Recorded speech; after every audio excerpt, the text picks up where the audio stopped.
Hey everyone, this is Jennifer Roberts and I am the Podqueen.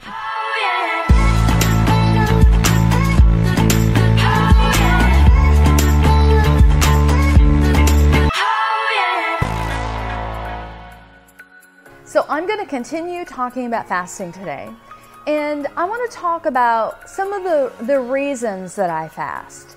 And so I just want to tell a couple stories to you to highlight some situations that I've been in that have caused me to be motivated to fast. And the first situation, I was in India several years ago, and a woman came up to Dwayne and she is distressed emotionally, and I go so far as to say demon possessed. I mean, it was very intense. And so she's talking to my husband. We don't fully understand her. She's being very sexual with my husband. She's trying to rub her body against him. I didn't like that. That wasn't so good. I'm like, woman, stay away from my man. And so I was watching her interact with my husband. I'm thinking, okay, what am I going to do here? And she's clearly not all there, and she's very troubled. And so I step in and I say, in the name of Jesus, go. And she leaves. Look at me, right? So that night, I'm at home, or not at home, I'm still in India, and I'm in our hostel, and I'm thinking out loud, aren't I amazing? I told that woman to go in the name of Jesus, and she left. And I was just so proud of myself.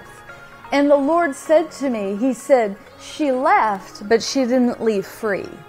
And I felt the weight of that. Like, whoa, what? I want her.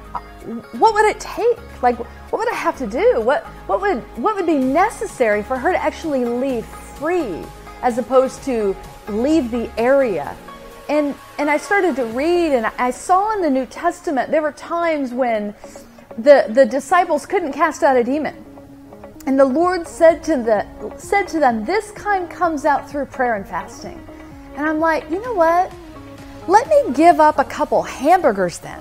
Let me live my life differently so that I can see the oppressed go free, so that I can become dependent on the Lord, that in my weakness, let His power be perfected, so that I could actually lay hands on the demonized and they get set free. And so that burned in my mind, the memory of that, and the pain of that, of this troubled woman who is, controlled by demonic forces. She left my area, my geographical area, but she didn't leave free. And I want to do what I can to be able to set captives free. And if the Bible prescribes prayer and fasting, well then let me pray and let me fast, because I want to see people set free. And I remember another time I was in Colombia. I was 20 years old. And I was on an outreach there, and a woman showed me, she had she held out her arm, and she had this like ball underneath her skin. It was, like a good sized ball. I could fit in my hand. My dog may show up because she loves to be the center of attention, so no problem. If you see a German Shepherd, her name is Brinks, and she wants to be part of the show. She may have her own show one day. She's going to be like the Podqueen dog. Anyway, so in Colombia, this woman holds out her arm, and there's a ball underneath it, and it rolls up and down, back and forth, up and down. And I asked her about that, and it wasn't a medical condition. And so come to find out, she's involved in very dark things. And so this is some kind of weird demonic manifestation. And I remember thinking, no, what is going on that people are living with this? And then another time I was in Budapest, Hungary. I'm on a bus and it's crowded, so I'm standing and I hear hissing. I'm like, what is that?